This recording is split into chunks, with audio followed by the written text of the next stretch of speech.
o trabalhador como um todo, ele só vai ter uma serventia direta para os burgueses, para a indústria capitalista, a partir do momento que ele é capaz de dar algum resquícios de produção e de lucro, entende?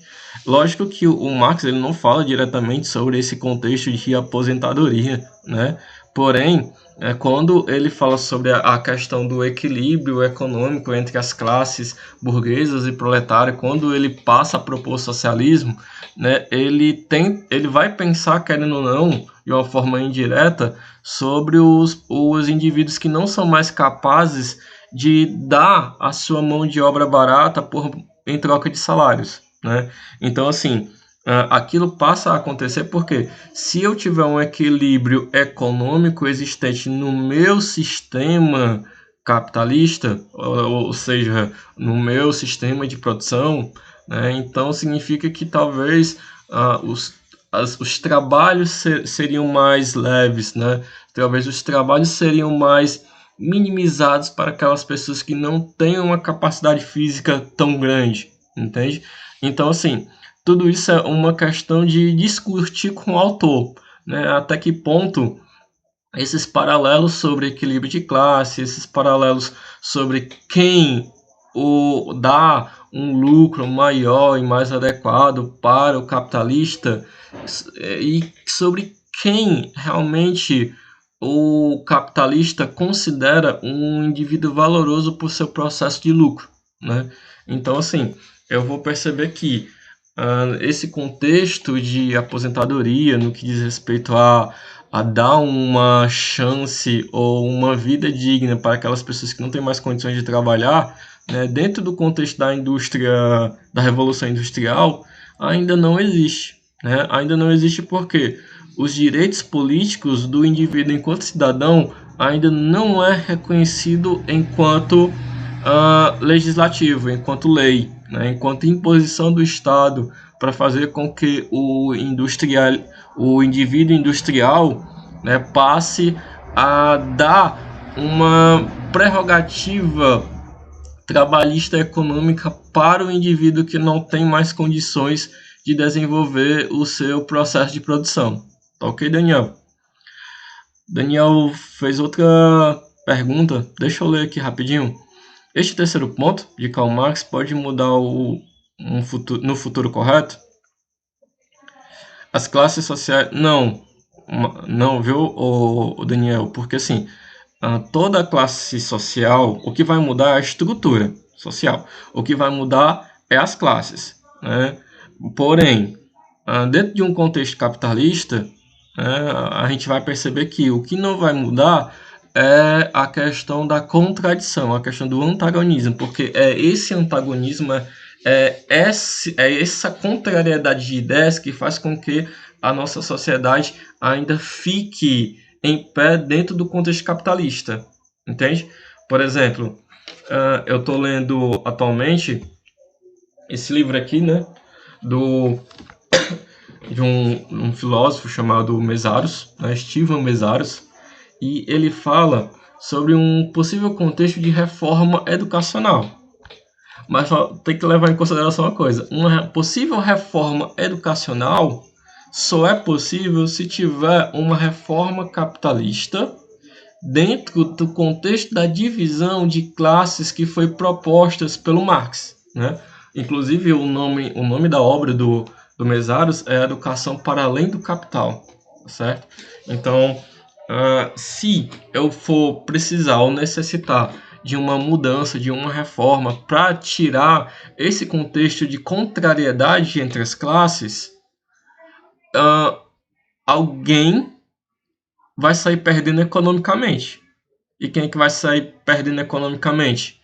Né? No caso, as classes dominantes. No período de Marx, era a burguesia. No nosso período atualmente, são os capitalistas, tá certo? Daniel, deixa eu ver outras coisas aqui que estão perguntando. Rapidinho. Tô gostando das participações aqui no chat. Isso até motiva.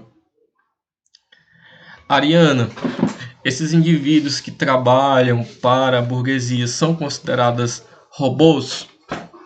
São. São por quê? porque eles acabaram que tendo que desenvolver uma prática trabalhista automática para ocorrer uma produção eficaz, através do contexto da divisão social do trabalho, certo? Até vocês, se vocês não tomarem cuidado e se vocês não desenvolverem um senso crítico sobre a realidade política existente atualmente, e se vocês forem só estudar com o foco de terminar o ensino médio para poder conseguir um trabalho, trabalhar, conseguir o salário e viver, isso acabará aqui sendo características de uma classe automatizada, né, que, entre aspas, pode ser considerado robôs, né? O Daniel falou sobre isso, né?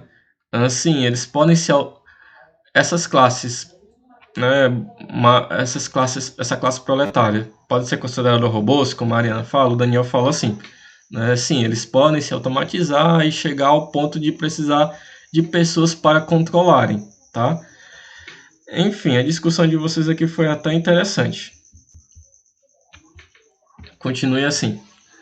Outra situação, né, que a gente vai ter que colocar ainda em Weber é sobre o contexto da posição política. Então vamos lá. Terceiro ponto, em Max Weber. O lugar ocupado pelos indivíduos na sociedade tem a ver com a sua posição econômica, mas não é apenas o controle dos meios de produção que define as classes, né? Então, assim, o que é que também vai definir as classes? O controle que as classes dominantes terão sobre as outras classes operantes, né? Então, assim, é naquela situação. Logicamente, se eu tivesse no Brasil uma anarquia, nós teríamos com certeza logo uma crise política e uma crise econômica. Por quê? Porque eu necessito de alguém para governar o Estado como um todo, né? E através desse processo de governabilidade, eu preciso de alguém para poder administrar todo o contexto econômico, né, do Estado. Então, se eu tiver uma anarquia, né, então, infelizmente ou felizmente, não sei, vai depender do contexto anárquico que se encontra, né? Existe a possibilidade do Estado ter um determinado descontrole civilizatório no que diz respeito às pessoas acabarem que achando o contexto de investimentos perpassado dentro daquele contexto anárquico meio que injustas. E eles não vão conseguir resolver isso através do contexto jurídico, vão ter que resolver isso através, né, da questão da violência, né? Vamos pensar e vamos parafrasear, por exemplo, o Thomas Hobbes, né? Ele fala que o homem é o lobo do homem. Então, o homem ele precisa do homem para poder controlá-lo e assim ele não, né, se envolver com as características da violência que regem a inserção da propriedade privada dentro do contexto de discussão, dentro do contexto de dialética, tá certo? Outra situação, quarto ponto, Max Weber. Status é uma dimensão subjetiva e separada de classe. A situação de status depende de um conjunto de aspectos positivamente avaliados em uma sociedade, com a influência e o prestígio ou valor cultural atribuídos a quem ocupa determinada posição social. Por exemplo, vou pegar um exemplo que é até interessante a gente colocar, né?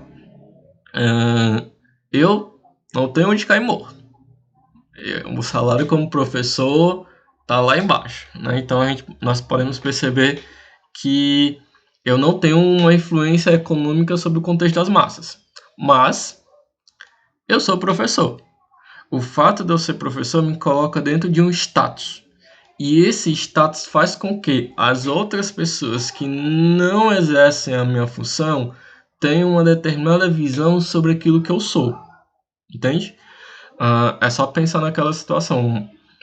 Uma vez eu conversando com algumas pessoas bem mais velhas do que eu, né? E eu falei que eu havia comentado que eu era professor, né? E tal. E na cabeça deles, o fato de eu ser professor significa que eu sei de tudo, quando na verdade não é, né? Então, o que é que eu quero dizer? Que a identidade com a qual, né, eu sou identificado dentro do contexto profissional, dentro do contexto capitalista do Estado, faz com que as pessoas tenham uma determinada visão sobre aquilo que eu sou, entende? E isso não é somente referente à minha pessoa, à minha profissão, isso é referente a todas as pessoas e profissões, tá ok? Continuando aqui. Outra questão, né, que é uma questão abordada pelo Weber, né, é esse aspecto da dominação, né?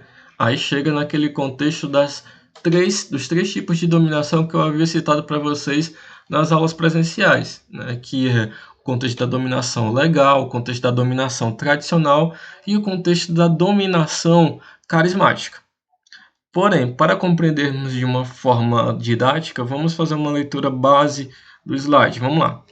Primeiro, as múltiplas expressões das desigualdades revelam o fenômeno da dominação social. Aí eis a questão, pessoas: quem é que domina? Né? Quem é que domina? É o indivíduo europeu branco? É o indivíduo afrodescendente negro? Né? É o indivíduo miscigênico? Né? Ou é nenhum? Mas vamos levar em consideração, por que eu digo que um desses indivíduos tem a dominação plena na sociedade? É porque alguns sofreram dentro do contexto histórico? É porque alguns dominaram, né, o país ou o mundo dentro de um contexto histórico? Não. É por causa do contexto tradicionalista que está embutido dentro das nossas ideias daquilo que é mundo e daquilo que é história, certo? Continuando. Em sua origem sociológica, esse fenômeno foi tratado por Max Weber como a probabilidade de encontrar submissão a uma determinada ordem por diversos motivos: conveniência, mera inclinação pessoal ou costume. O que eu quero dizer, pessoas, é que vai dominar, né, aquelas pessoas que têm a seu favor determinadas pessoas submissas ao contexto social que aquele indivíduo, enquanto dominador, passa a exercer, né, dentro das suas funções capitalistas, tá? O Daniel fez uma indagação, deixa eu comentar aqui. O status social e as diferenças de classe sempre vão existir em uma sociedade? Respondendo a sua pergunta, Daniel, sim.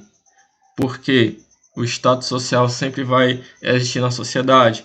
Porque nós somos um Estado que é regido por meio das funções capitalistas, né?